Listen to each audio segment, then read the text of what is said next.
This episode of the Potterverse is brought to you by MinuteWithMary.com. This is the last month where my famous 4D Epic Mascara is going to be on sale. It gives you the look of false lashes, really thick, full, and lush. If you have other mascara needs, maybe you live in a hot and humid community and you need waterproof mascara, I can still hook you up. Search that hashtag Minute with Mary on Facebook or Instagram or Twitter. You'll be able to connect with me there because I would love to help you feel more confident and creative. And since you're a podcast listener of ours, you can also head to minutewithmary.com/discount to grab your mascara at a discount.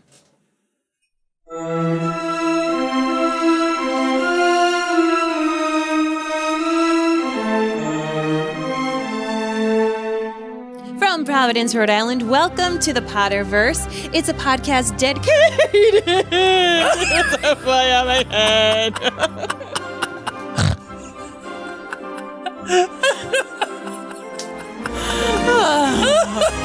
I was like, what is that? Is that a hair? No, a bug burrowing a nest in my luscious mane. That was not magical.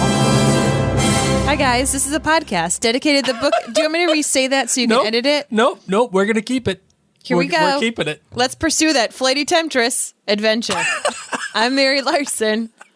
My name is Blake. Yeah, that happened, Blake. That happened. Wow. This bugs flying around the studio, getting in Mary's hair, live on the internet. It's just so funny because our son hates this one fly that's been stuck in our house. And I've been telling him, don't worry about it. Flies don't want you. Flies don't want you. They just want your food. And the cat's probably going to eat it in a little bit. We can't let him ever know this. He's going to have nightmares about bugs being in his hair. Oh, good Lord, good Lord. Dude, I am all out of sorts now. What a way to start that podcast. Well, oh my goodness gracious. We're really, really excited to talk about this episode. A lot of stuff happens in this episode and yet, this chapter, and yet it's pretty straightforward for the most part. Things that are put into motion here, we're going to be talking a lot about in future episodes. Okay. We're going to make that a GIF. Oh, thank you. You know that, right? It's going to happen. Mm-hmm. 2020 hitting you Yeah, that's my reaction. 2020. Can I say something? For those of you who are listening on the podcast app, please make sure you go to maryandblake.com to check out the video of what just happened, because it will be up. As a matter of fact, it may be a new Hall of Fame moment. I'm going to throw that up there. Okay. We're just going to do that. We're going to see what happens. Sounds like a great thing. Not. Sorry. All right, go ahead. What do we got now? What do we got for the show? Okay, so the title of this chapter is The Midnight Duel. Mm-hmm. And the quote that I would like to do for this chapter, it's a very simple quote. You know, I've been reading a bit, but I love this one, and I even love it in the movies. We could have all been killed, or worse, expelled by the Hermione Granger. That's it. That's it. We could have been killed, or worse, expelled. Mm-hmm. She knows where her priorities are at. Not in the book, but in the movies. But let me tell you, we get a lot of information about the core characters of this series in this chapter.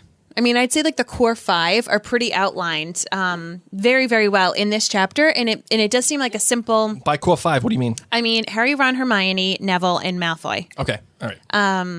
So we get to see a lot of their personalities, a lot about how they're going to interact with each other, a lot about how they perceive each other, and some of those perceptions may be wrong. And it may take multiple books to break that down, but it is a very, very fun chapter. All right, ready to get into the rest of this show? I am. Let's do it. I solemnly swear that I'm up to no good.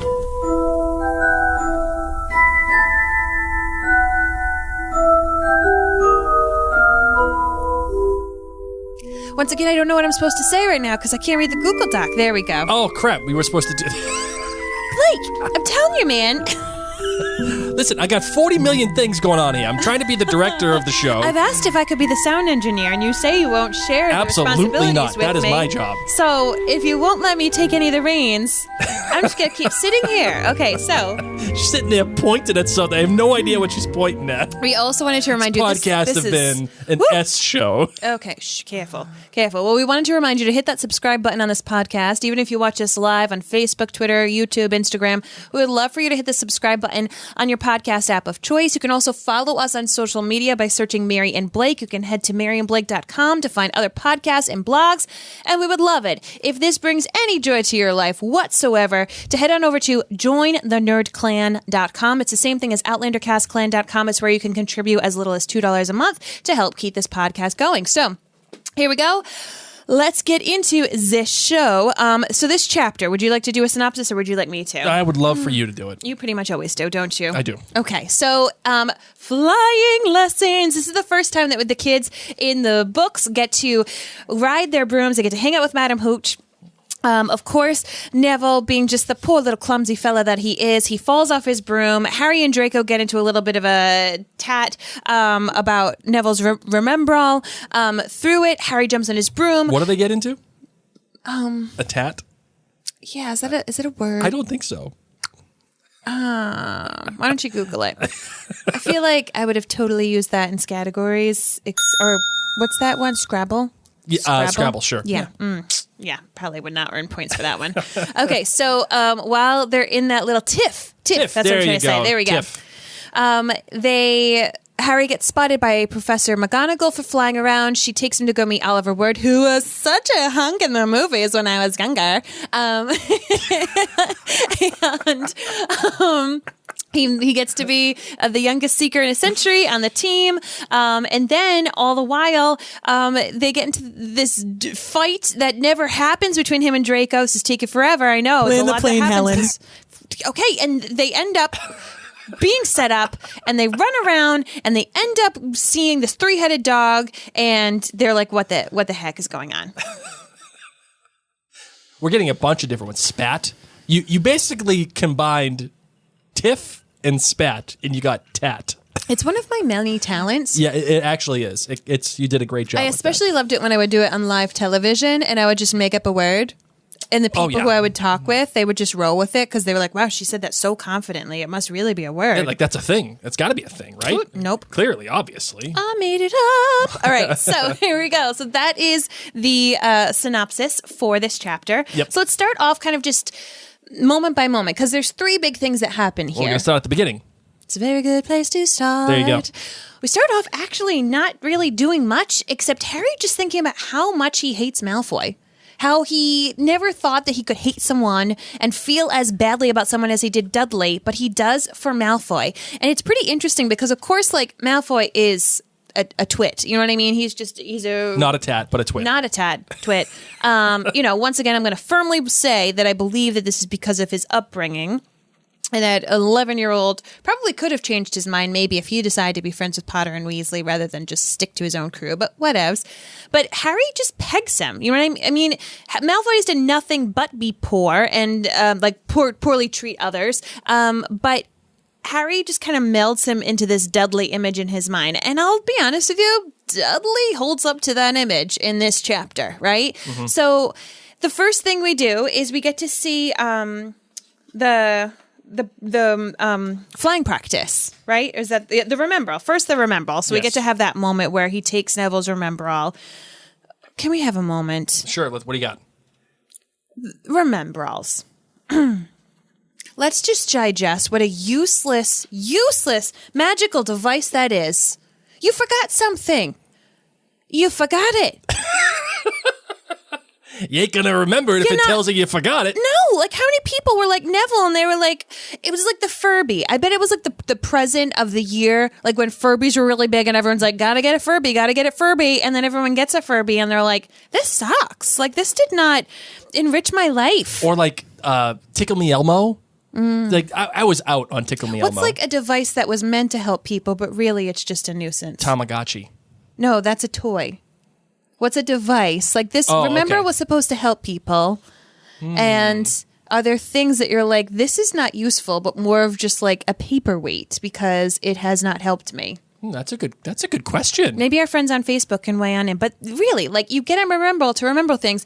At least the Remembrall could, like, come up with a word and say you forgot to put on your socks. Yeah, it would say, like, socks or feet. Yeah, it just turns red and makes you feel even worse because you don't even remember what it was that you forgot.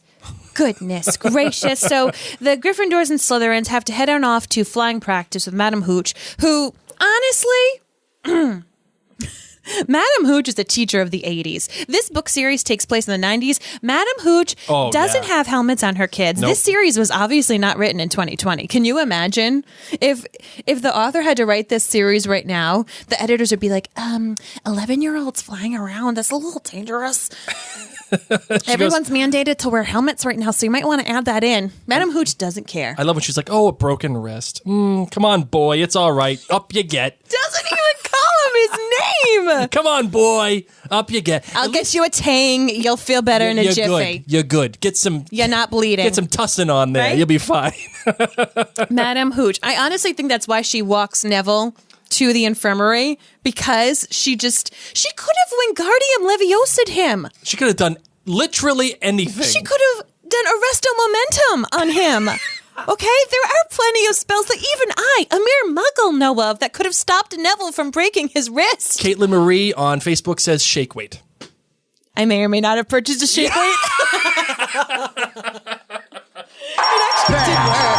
Just like that. A winner. It did work. Yeah, it worked all right. But, yeah, shake weight. There you go.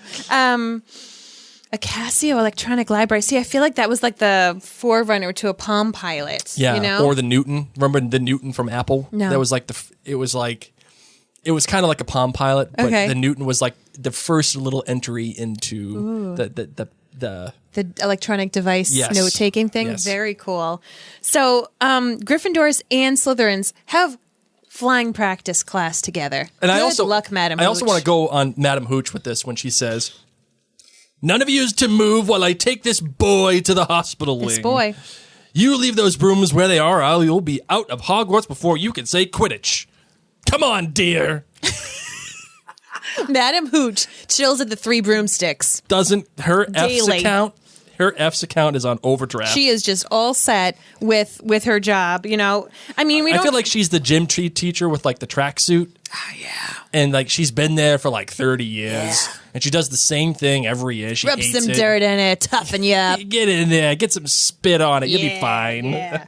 And through this, of course, Malfoy grabs the useless Remembrall, which, to be honest, he should have just thrown away. Like, Harry, you don't need to save that. It's worthless. But Harry jumps on his broom right away. Now, this is Harry who was afraid that he was going to fail. I mean, Harry's been told his entire life that he's worthless, that he's not smart. He even went to Hogwarts being nervous because he didn't know anything about the wizarding world. And he was very nervous for flying practice, as were a lot of his classmates. Hermione was wicked nervous because she could just read about it, but it's not like that. Right. Malfoy was bragging. Ron, of course, had some experience with flying around on his brother's broomsticks. But when the moment happened where they had to stay up to their brooms, the broom quickly went into Harry's hand. Absolutely. And I love this. I love this moment because it is a moment for Harry's magicality to come through, where he actually, that's the one thing that's come to him naturally. Like, that is on his own. Yes, he's been brave. He stood up for Ron. Yes, he has a bunch of money that he's able to spend on something from the what was it again? Anything from the trolley? Yeah, all the but in the book, anything from the cart? It just doesn't have the same ring. But he has all the money to spend on that stuff. Those are all external things that happen because of stuff around him. But this is the first thing that is his. And it is a nod to his eventual excellence with a broom, but also that he is meant to fly. He is meant to be on brooms. This is something that connects him ultimately to his father that becomes really important. Yeah, I mean, McGonagall says to him, like, your dad was a great Quidditch player. I loved reading it, how Harry just knew how to move on the broom. It just responded to him so beautifully. And, you think about how some people just get sports. Yes, so this absolutely. leads me to a question, Blake. Yep. How would you have done on your first day in flying practice? My first initial gut was to say I would have smoked it. I would have been awesome. But I'm horribly afraid of heights. So, nope, I would have been bad. I would have been terrible. I can't even look over the railing in our deck. Never mind beyond. You're already 6'4"? I'm already 6'4" and I hate heights. Yeah. I hate it. How would you do? I think I'd be really good at it. You think you'd be good at it? I do. Okay, how come? I think it's all about believing in yourself. Yeah. I think it really is all about believing in yourself. Well, not really, because then probably a lot of people would have been good flyers, but I believe I would have been great. Truth be told, I probably would end up like Harry in the movies with the broom just smacking me in my face because I have terrible depth perception. Mm-hmm. I would like to think that I'd be good at it. You would not be a good snitch catcher. I can't see. Yeah, you would absolutely be a terrible. I wanted to be a beater. You would not be a good beater. Why not? Because that beater would be coming at you, and you'd have to hit it. And I can hit big balls. I played volleyball. That's what she said. Played volleyball. You can hit what? You know what I just said. The other thing that's coming at play here also is the tension between Harry and Draco. Harry is breaking the rules that Madame Hooch sets up immediately, which is already meant to break. As soon as a teacher says, hey, don't do this, all the students, when they're not around, especially when you have a Gryffindor Slytherin mixed class. Right. It's not like it's Slytherin and Hufflepuffs, and the Hufflepuffs will be like, guys, I don't think that's a really good idea. Right. We need to. Madam Hooch is a nice teacher. Let's not do this. Or the Ravenclaws being like, we're not leaving this school. Yeah. Oh, no, I'm not doing anything. Oh, no. You guys are on the brooms. We're here with our books. I'm going to my locker to get my books. I'll be right back. Slytherins don't care. So Gryffindors don't really care. Malfoy busts balls for the sake of busting balls.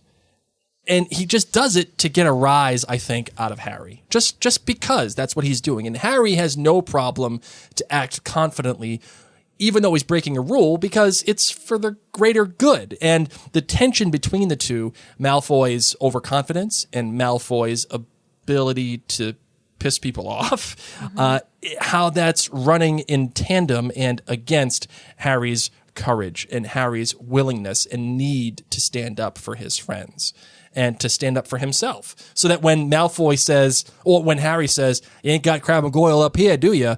It's not a coincidence that Malfoy says, oh, crap, I can't do anything up here. And this kid just tooled me on this broom. That he's never ridden before because he lived in a muggle house. Right. And there's this great passage that I absolutely need to read. This was my favorite part of this whole chapter. Okay. Give it here, Harry yelled. But Malfoy had leapt on his broomstick and taken off. He hadn't been lying. He could fly well. Hovering level with the topmost branches of an oak, he called, "Come on and get it, Potter!" Harry grabbed his broom. "No!" shouted Hermione Granger. "Madam Hooch told us not to move. You'll get us all into trouble." Or bird or worse. Expelled. Harry ignored her. Blood was pounding in his ears. He mounted the broom and kicked hard against the ground, and up he soared.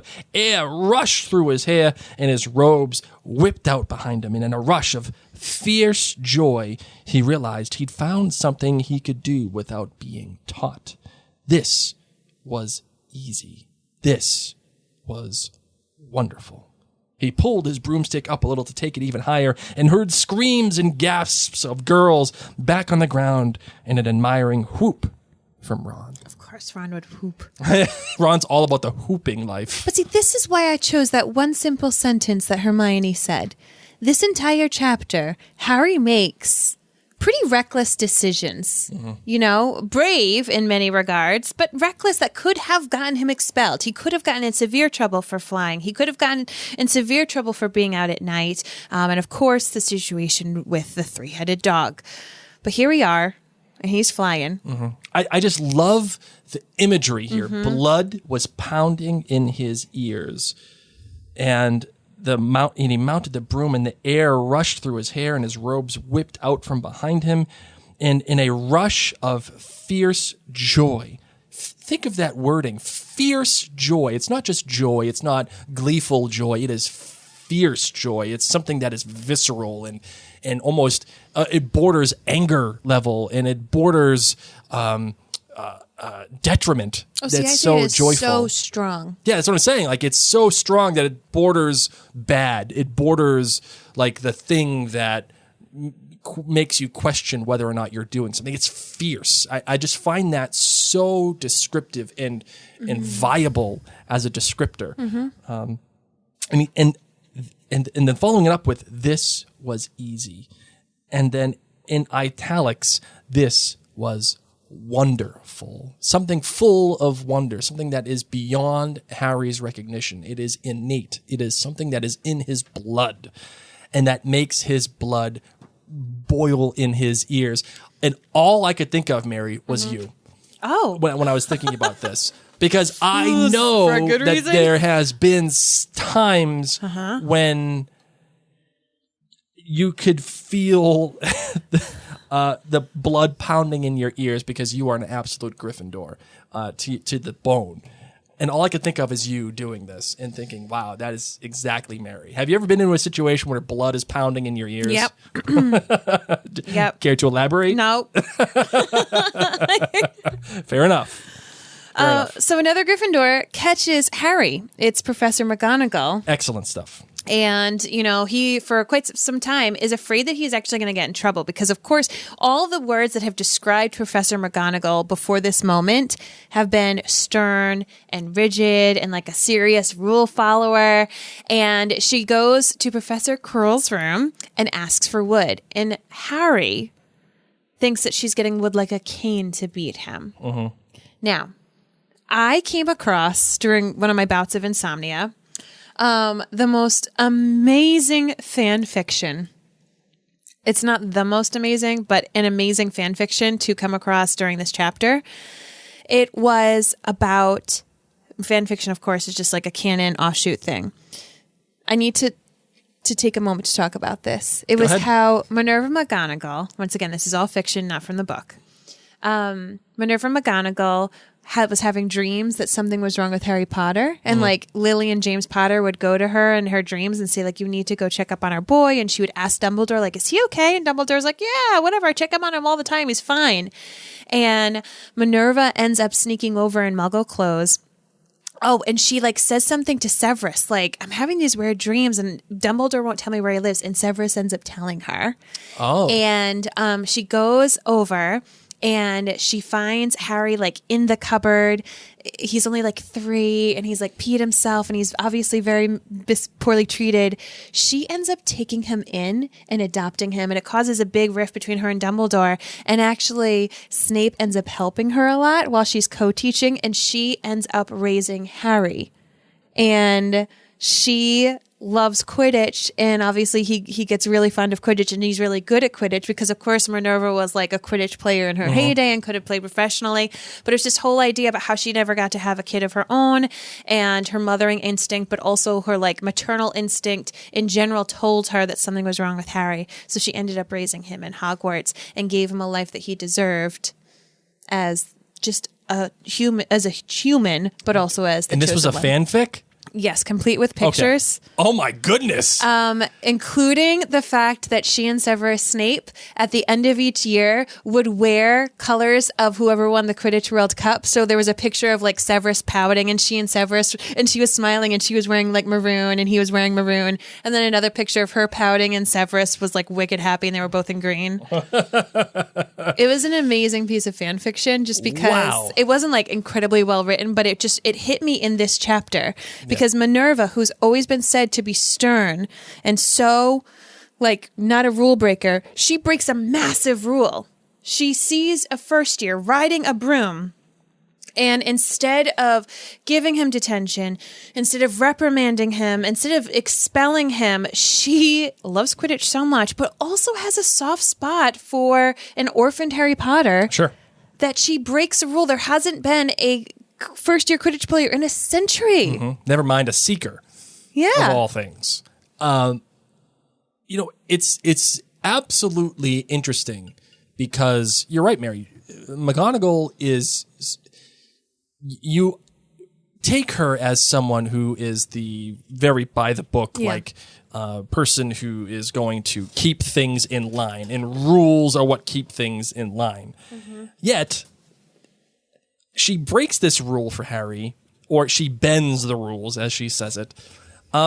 I would love to know your opinion on why she bends the rules. I know we kind of just got into it a little bit, but I would love for you to... I just had like a 5-minute monologue about it. I know, but fan fiction. Yeah, sure. But why? I want you to amplify on a little bit for me. I think because she's always going to have a soft spot in her heart for Harry Potter, the boy who she met, a year old, a scar on his head as his parents were killed, and how terrible she feels that he's being left at that doorstep. But also, Minerva McGonagall is a die-hard Quidditch fan, okay? And she's the head of Gryffindor, too. And the head of Gryffindor. And this, my friends, this, I think, is the one most important piece of evidence as to why Minerva McGonagall is a Gryffindor and not a Ravenclaw. Because she breaks some rules because she wants to win. Oh, yeah, she wants. And, the other thing that comes into play here, too, is the fact that she knows that James Potter was a seeker as well. I mean, we don't know that yet as readers, but she does. No, in the books, he's a chaser. No, I thought he was a seeker. I think he's a seeker in the movie, but I think he's actually a chaser in the books. Well, if that's the case, then I apologize. But regardless, she knows that James Potter was some sort of positional player in Quidditch, and thereby Harry must have some sort of predilection for Quidditch and giving her the ability to win. And it also fits narratively nice, too. I mean, the father played it and everything, and it's just that much more of a connection for Harry to his dad. And these are the subtle ways that we're learning about his dad that make him so very similar. And how much more does that make Harry want to be exceptional at Quidditch? You think about particularly men, they look up to their dads, and if their dads played a sport or went to a certain school or cheered for certain sports teams, like oftentimes...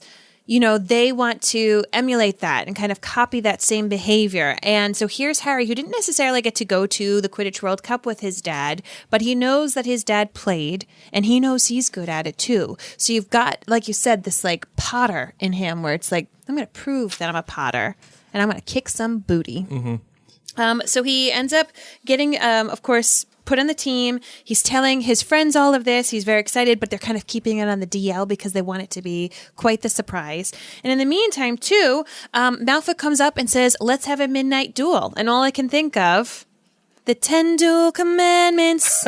Good job. Good job. I got to find it now because I don't have it ready to go. So what are you doing to me, Mary? You got to let me know when these things are coming up. This is why I should be the sound engineer. No. Here comes the General Washington. There you go. There you go, Blake. That's your Hamilton reference. And Ron quickly fills Harry in. And thank goodness for Ron. Ron may not be as apt on a broom, but Ron knows wizards talk. Karen says the author has said that James was a chaser. Oh, so yay. There you go. Okay. Ron is great here, too, because he knows that Harry is in over his head when it comes to being a wizard and having a duel and not even knowing what a duel does.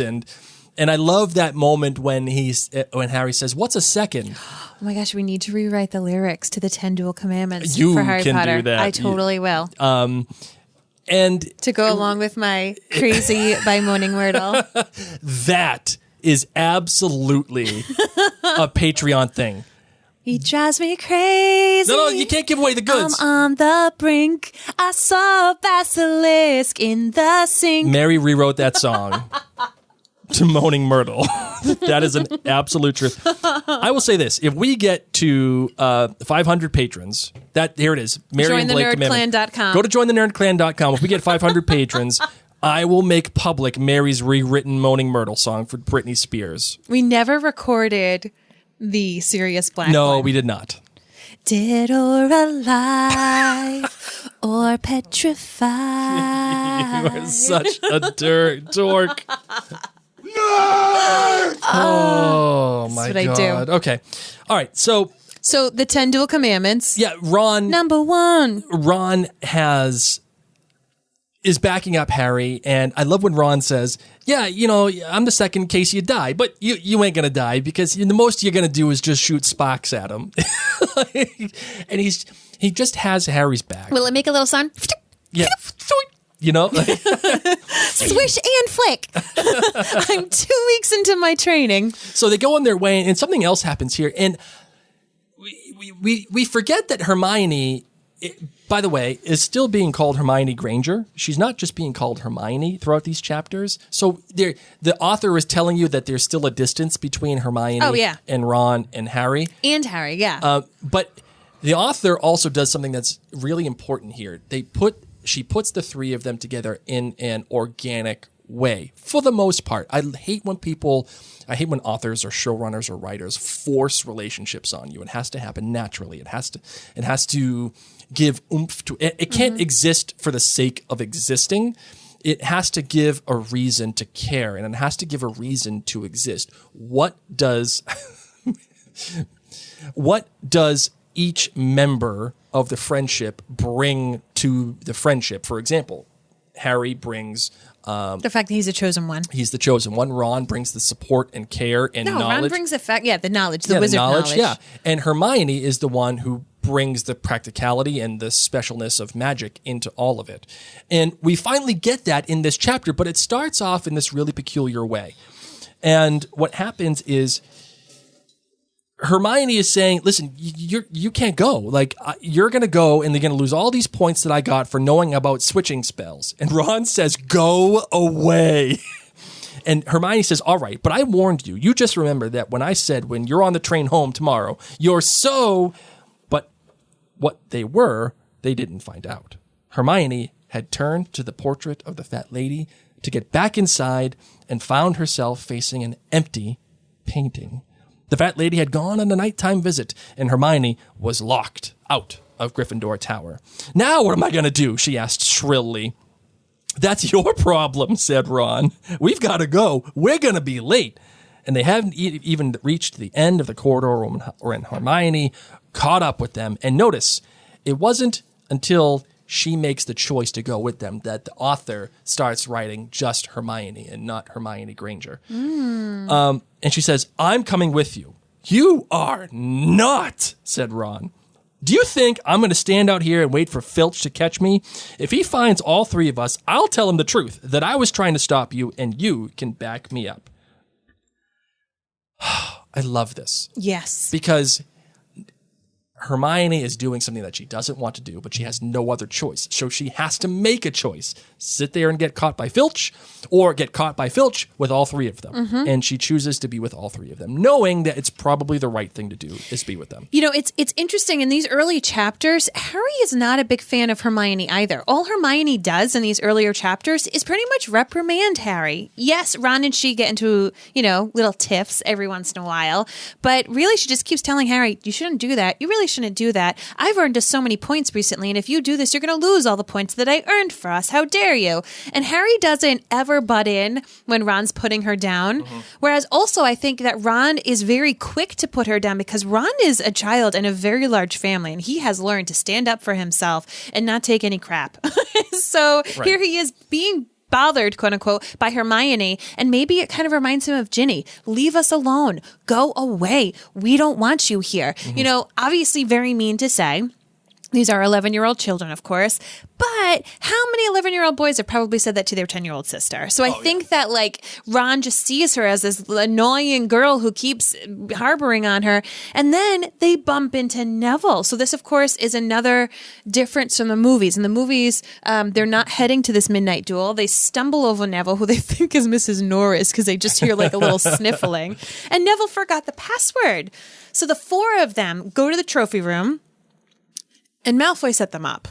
Okay, so Filch and Mrs. Norris go in there. Yeah, that's one of the questions I was going to ask you. Yeah. Just for clarification, does Malfoy set them up? Malfoy set them up. Malfoy said, "Oh, sure, I'll meet you in the trophy room at midnight," when, of course, students are not allowed out in the castle. And before we get into that, actually, too, the way that the author brings in Neville into this group is really important, too. He says, "I've been out here for hours. I couldn't remember the new password to get in bed," which is playing off of the Remember All, which happened earlier in the chapter.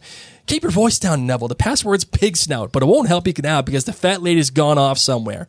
And "Fine," said Neville, showing them his arm.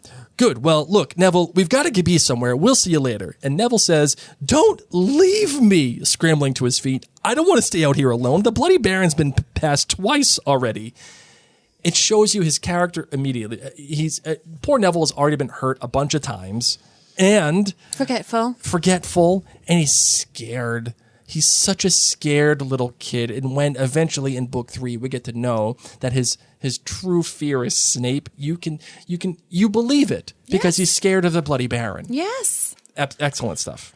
So they head on over to the trophy room, and as I said, Malfoy has just kind of like set him up.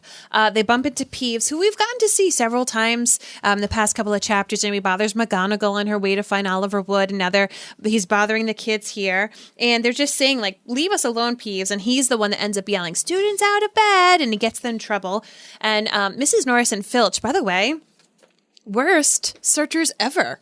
Like, there's 4 kids in there. You didn't see them like run away from you. You couldn't turn on a light or something. I have no idea. Mrs. Norris is obviously not a good search dog. But speaking of dogs, the kids are running away. They run and run and run, trying just to get back to the Gryffindor common room. And in the meantime, they get to the 3rd floor corridor. And they're trying to run away from Mrs. Norris and Filch.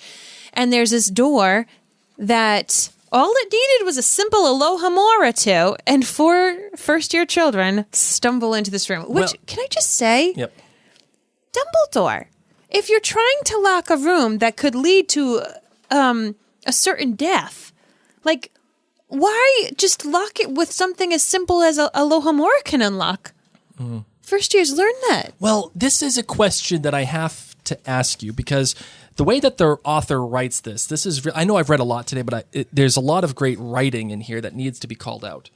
"Run!" Harry yelled at the 4 of them, sprinting down the gallery, not looking back to see whether Filch was following. They swung around the doorpost and galloped down one corridor and then another, Harry in the lead without any idea where they were going. They ripped through a tapestry and found themselves in a hidden passageway, hurtled along it, and came out near the Charms classroom, which they knew was miles from the trophy room. This is really important because in the last chapter, we established that Hogwarts is an ever-changing, ever-breathing character. Yes. And Harry is running and running and running, not knowing where he's running through tapestries.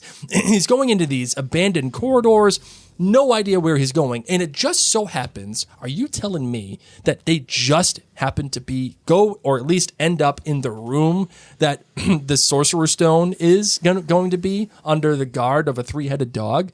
No fracking chance. Listen, I'm wearing my Outlander cast shirt right now, and especially in season 3, one thing that really bothered me was that things happened because the narrative needed them to happen. Jamie got shipwrecked near an island, and wouldn't you know, it just happened to be the island that Claire was stranded on talking to coconuts. It was really lazy writing, in my opinion. But the DNA of the text here in Harry Potter suggests that more is happening at Hogwarts. It's almost as if Hogwarts wants Harry to find the Sorcerer's Stone. And we already have that indication from the text when Dumbledore himself was saying, "Don't go into that corridor. Don't go into that room on the 3rd floor, because if you do, it's going to be out of bounds. It's going to be problems." So, conspiracy theory. Dumbledore, of course, wanted Harry to be on the 3rd floor corridor and to see the dog. Dumbledore actually had Hagrid pick up something from that from Gringotts the same day that he had Harry. He couldn't have had Hagrid do it the day before or the day after or any other time that he's in London. He had to do it with Harry in tow. Oh, while you're at Gringotts, I want you to also go to the super secret thing in front of Harry Potter. Exactly. These staircases can change. So some conspiracy theorists in the Harry Potter fandom think that these staircases were led to have Harry stumble upon that. And that's why the door was able to be opened with something as simple as a Alohomora, which a first-year student could figure out. Absolutely. So it feels as if Harry is being guided by Hogwarts. Something, or Dumbledore. Or maybe they're one and the same, right? Maybe Dumbledore is maneuvering Hogwarts to his liking, to his need, right? I mean, the guy's the most powerful wizard on the planet. He's trying to trap Voldemort.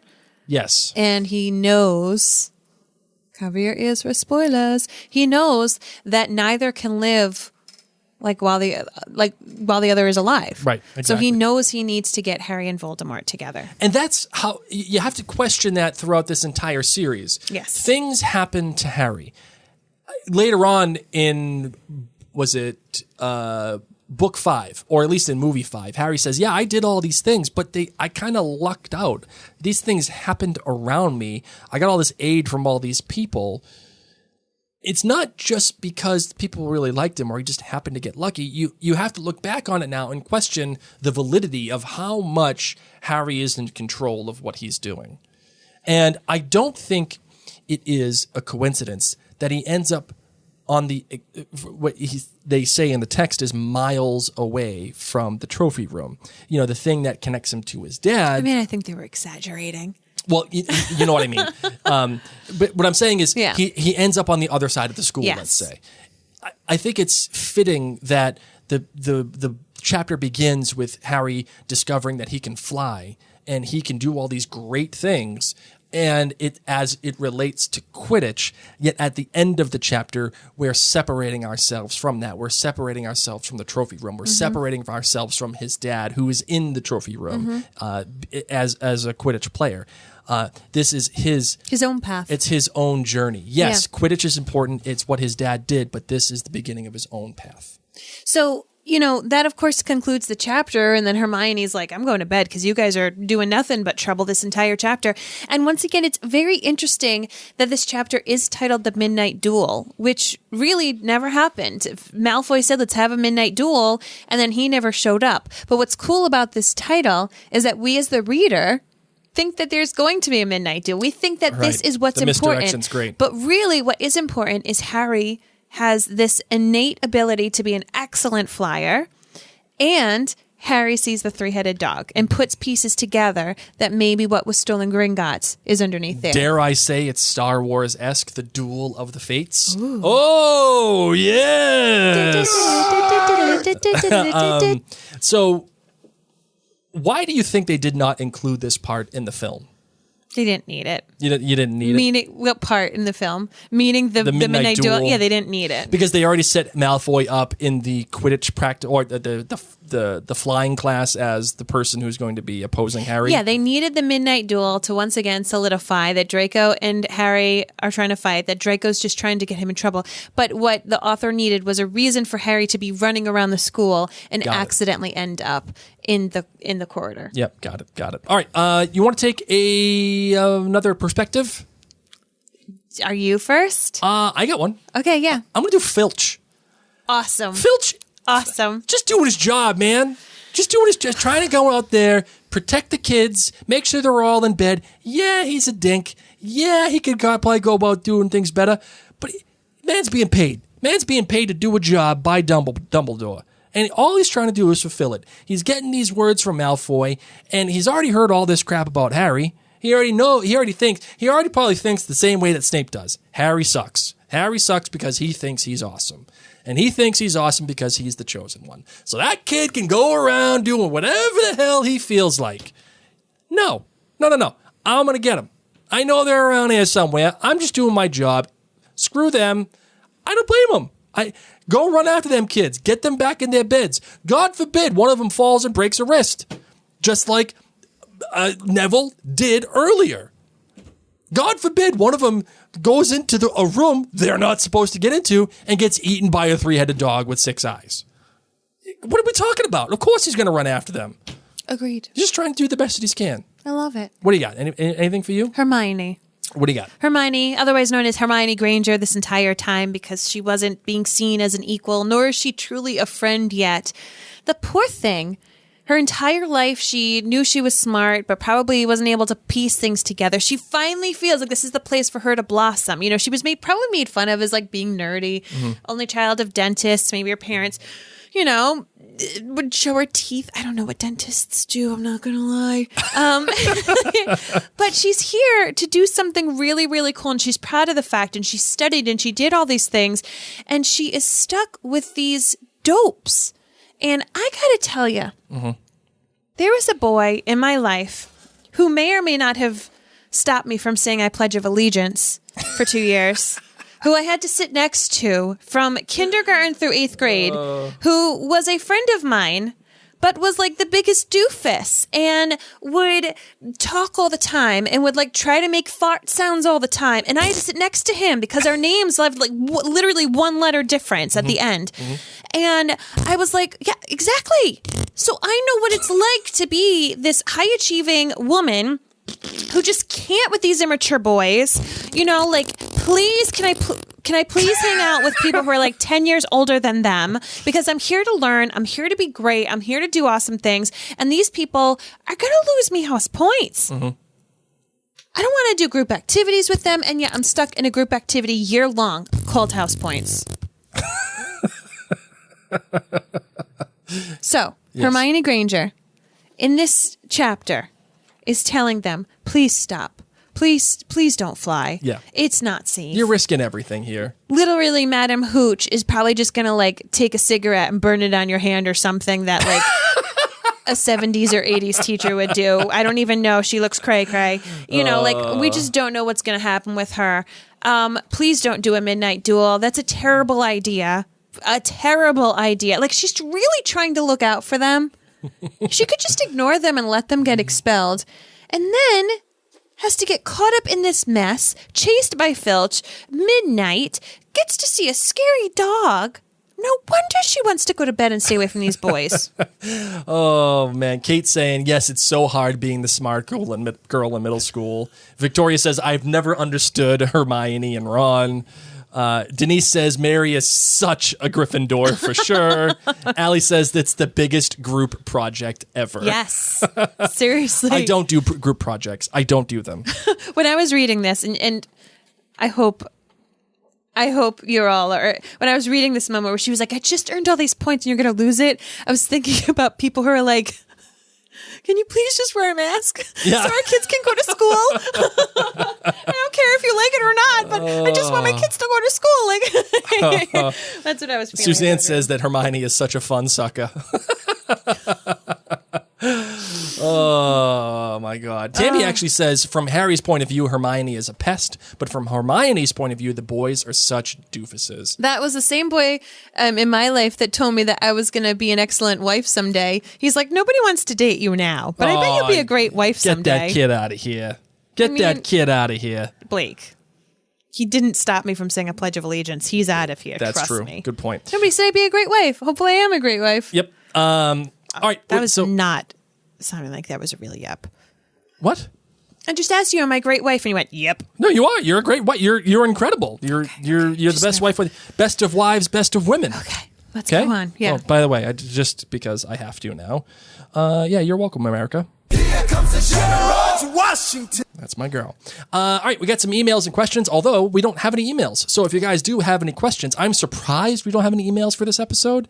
So if you do have questions, now is the time to get them into the live feed. Send us an email in regards to next chapter, please. Yes, it's Halloween. It's like where things get real. This is also the moment in the movie where I push stop. I let our kids watch up to Halloween. They are 5 and 7, and then I stop it. Melissa asks, did anyone else mispronounce Hermione until the movies? For some reason, she said Hermione. It was a common thing until people maybe heard it in audiobooks. Mm-hmm. So you were not alone. I would have said Hermione. Yeah, a lot of people would have said that too. Yep, that's what I would have said. Yes. Okay, well, why don't you come up with a quick question? I asked before, how would you think if you were flying? And do you have any questions? Would you have done the midnight duel?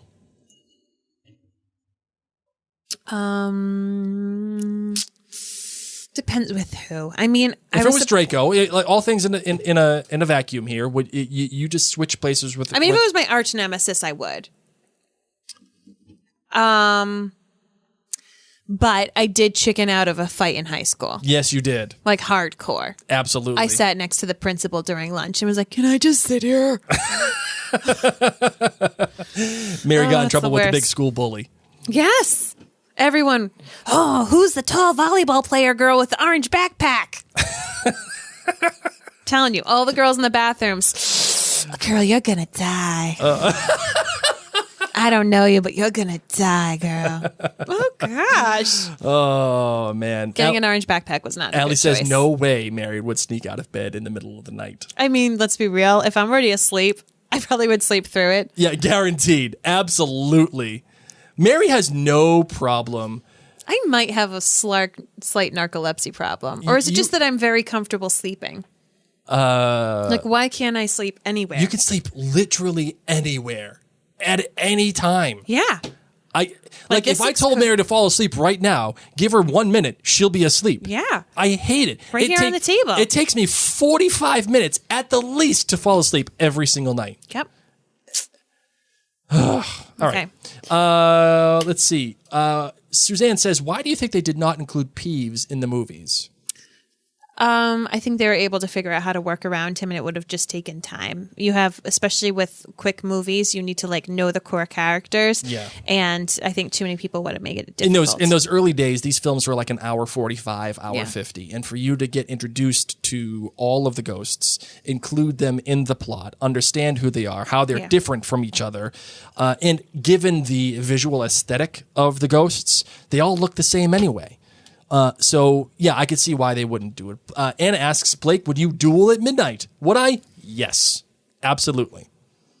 Totally. If it made things better for me, or if I had a grudge to get across, yep, I'm absolutely doing it. I would definitely do if I had a friend. Like if I had a second. Ellen says, if the films were done from any other character's point of view, who would you have liked to been it from? I'd love to see it from the Draco's point of view. Yes, that would be great. That would be interesting, especially as it gets into later films. I would have liked to see Dumbledore's point of view just because I wanted to know what he was doing this whole time. You just stole it from yeah. me. I was going to say Dumbledore's because he does so much. He does so much that we don't know about. We just skim the surface of, and I think that he's the biggest mystery to me. Yeah. I was going to say also Snape, but we kind of got that in the end of the series, so it probably wouldn't. It probably would have been boring. He probably has a boring hobby. You think he has a hobby? He doesn't have any hobbies. I mean, what would his hobby be? Potion making. That's his hobby. That's what he does. Yeah, old eye. That or he does something totally off color. Like he, I don't know, plays basketball. Like he loves basketball. Bakes bread. Yeah. Let's see. Would you guys get past the 3 dogs? Anna asks. No. I would have died. I would have been so scared. I would have died. Definitely. Let's see what else we got. Why do you think they left Neville out of the scene with the 3-headed dog scene in the movie? Just once again, I think they're trying to focus on the core 3.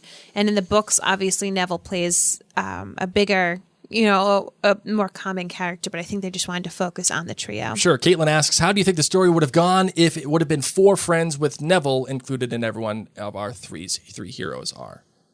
I also think that I think Neville's innocence and his frailty would have come off like he was being made fun of the entire time. Mm-hmm.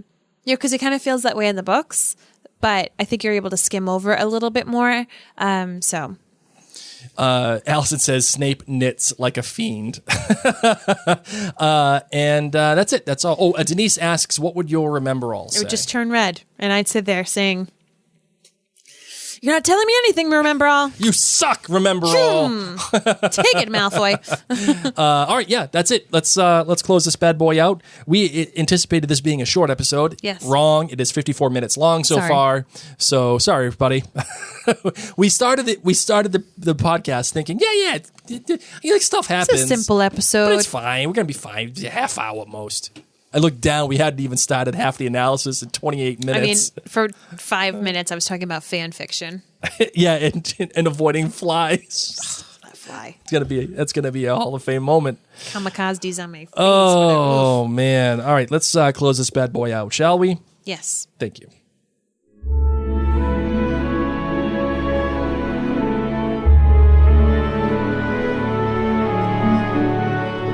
We want to thank you all so much for tuning in, for listening. Please remember to head on over to your podcast app and give us a rating or a review. It lights us up. And make sure you go to jointhenerdclan.com if you find there is any value in what we do here at the Potterverse, or if you like just what Mary and I have to offer. Go to the jointhenerdclan.com, and for as little as $2 a month, you can become a member there, join all the nerds that are there in that community, and help support what we do here, including the Potterverse, but also Outlander Cast and all things that occur in Mary and Blake media. So thank you, everybody, and make sure you do get those reviews in for us. Yeah, we really, really appreciate it. And always make sure that you're signing up for that texting service. You text the number 81010, and then in the message field at Elderwand, @ELDERWAND, and that's how you make sure that you get our complimentary texting reminders to let you know when we are going live. It's a really good service. I'm not going to lie. I quite like it because it gets you, to know that when we're here, when we're going to be here, and usually we're here every Monday and Wednesday. So if you're listening on the podcast app and you want to see what's going on live, you can do so. Go to Monday and Wednesday, Facebook, or any other major sources of your social media. Yeah. Well, on that note, my name is Mary. My name's Blake. Mischief managed.